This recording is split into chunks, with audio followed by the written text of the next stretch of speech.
হযরত আলী রাদিয়াল্লাহু তাআলা আনহু তিনি ছিলেন শক্তিশালী ও সাহসী বীর। তার তেজস্বিতা, অসীম সাহস ও শৌর্য বীর্য সর্বজন বিদিত ছিল, যার একটি জ্বলন্ত উদাহরণ খন্দকের যুদ্ধ। ইসলামের যুদ্ধগুলোর মাঝে খন্দকের যুদ্ধ অন্যতম। এই যুদ্ধে মক্কার কুরাইশ, মদিনার ইহুদি, বেদুইন এবং পৌত্তলিকরা সম্মিলিতভাবে মুসলমানদের বিরুদ্ধে আক্রমণ করেছিল। এই মহাযুদ্ধের জয় ইসলামের জন্য ছিল খুবই গুরুত্বপূর্ণ, কারণ এর আগে আর কোনো যুদ্ধে আরব বিশ্বের সবগুলো কাফির এবং ইহুদি গোত্র ইসলামের বিরুদ্ধে ঐক্যবদ্ধ হয়ে যুদ্ধে নামেনি। বিশ্বনবী সাল্লাল্লাহু আলাইহি ওয়াসাল্লামকে হত্যা করা সহ মুসলমানদের নাম ও নিশানা পৃথিবী থেকে নিশ্চিহ্ন করাই ছিল মুসলমানদের বিরুদ্ধে এই মহাযুদ্ধের আয়োজনের লক্ষ্য। পঞ্চম হিজরিতে জিলকদ মাসে মক্কার মুশরিকরা 10,000 সৈন্য নিয়ে মদিনা আক্রমণের পরিকল্পনা করে। তখন মুসলমানরা হযরত সালমান ফার্সি রাদিয়াল্লাহু তাআলা আনহুর পরামর্শে বিশাল এক পরীক্ষা খনন করে, যাতে মুশরিক সেনাদল মদিনায় প্রবেশ করতে না পারে। পরীক্ষা খনন ছিল পারস্য দেশের একটি যুদ্ধ কৌশল। একটি ঘোড়া লাফ দিয়ে যতটুকু যেতে পারে তার চেয়ে বেশি দূরত্বে গর্ত খনন করা হয়। তাই শুরু হলো পরীক্ষা খনন। 10 জন করে একটি গ্রুপ, প্রত্যেকটি গ্রুপে দৈর্ঘ্য 10 হাত, প্রস্থে 10 হাত, এই গভীরতায় 10 হাত পরীক্ষা খনন করে। 6 দিনে পরীক্ষা খনন শেষ হয়। সম্মিলিত বাহিনী যখন মদিনায় এসে উপনীত হয়, তখন সাহাবীদের খনন কাজ শেষ। 10,000 সেনার বাহিনী উহুদ পাহাড়ের পাশে তারা তাঁবু ফেলে। নবীজি হযরত মুহাম্মদ সাল্লাল্লাহু আলাইহি ওয়াসাল্লাম 3,000 সাহাবী নিয়ে হাজির হলেন। দুই দল, দুই দিকে, মাঝখানে খন্দক। কুরাইশ বাহিনী খন্দক দেখেই হতভম্ব। তখন তারা মদিনা অবরোধ করে। এই পরীক্ষা খনন এবং তার চারপাশে মুসলিম সেনাদের কড়া প্রহরার ফলে বহুদিন ধরে অবরোধ চালিয়ে যেতে হয়েছিল সম্মিলিত কাফির বাহিনীকে। এই অবরোধ এতই কঠিন ছিল যে মুসলমানদের বহুবেলা খাবার না খেয়ে থাকতে হয়েছিল। কিন্তু অবরোধকারীরা কিছুতেই পরীক্ষা পার হতে পারল না। শীত তীব্র শুরু হয় এবং খাদ্যদ্রব্য ও রসদ ফুরিয়ে আসায় পরিস্থিতি ক্রমে কাফিরদের জন্য হতাশাজনক হয়ে পড়ছিল। তাই কাফির নেতারা যে কোনোভাবে পরীক্ষা অতিক্রম করে মুসলমানদের ওপর আক্রমণ চালানোর সিদ্ধান্ত নেয়।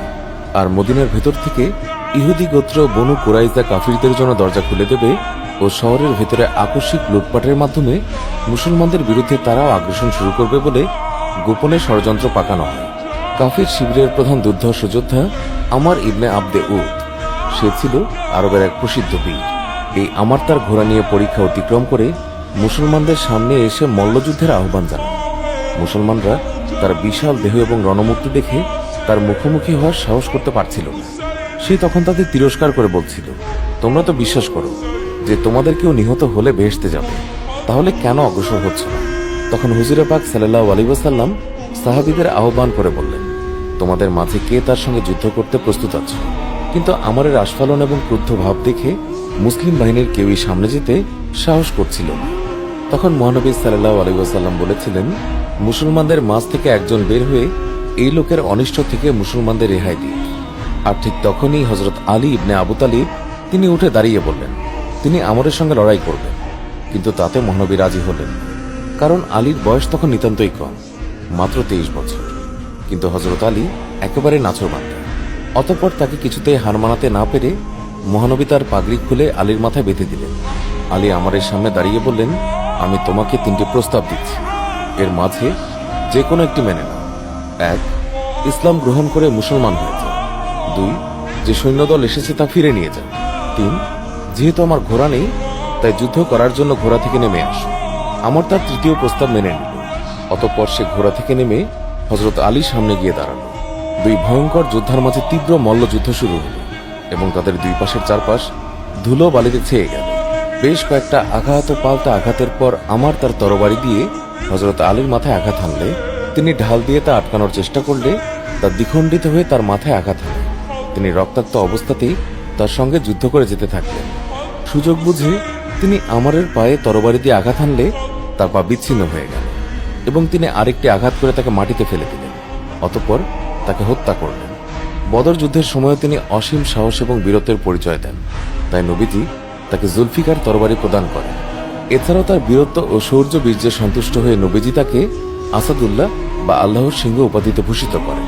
2য় হিজরির 17ই রমজান বদরের প্রান্তরে মক্কার সঙ্গে মুশরিকদের সঙ্গে মুসলমানদের সংগঠিত যুদ্ধ ইসলামের ইতিহাসে প্রথম সশস্ত্র যুদ্ধ।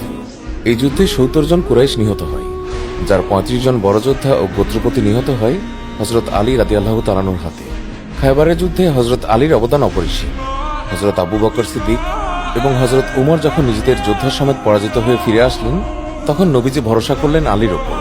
হযরত আলী নবীজিকে নিরাশ করলেন না।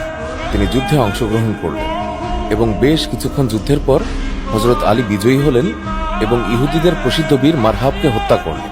মূলত তার রণমূর্তি পূর্ববর্তী সেনাদলের মাঝে ভীতির সঞ্চার করেছে।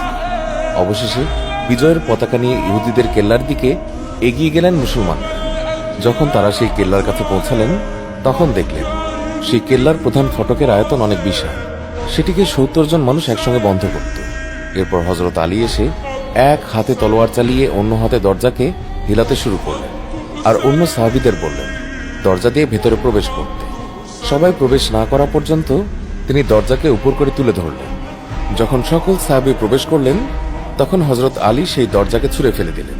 হযরত আলীর মাধ্যমে ব্যক্তিগত ক্রোধের ঊর্ধ্বে উঠে আল্লাহর উদ্দেশ্যে পরিপূর্ণ জিহাদের সওয়াব নেয়ার অনন্য দৃষ্টান্ত স্থাপন করেন।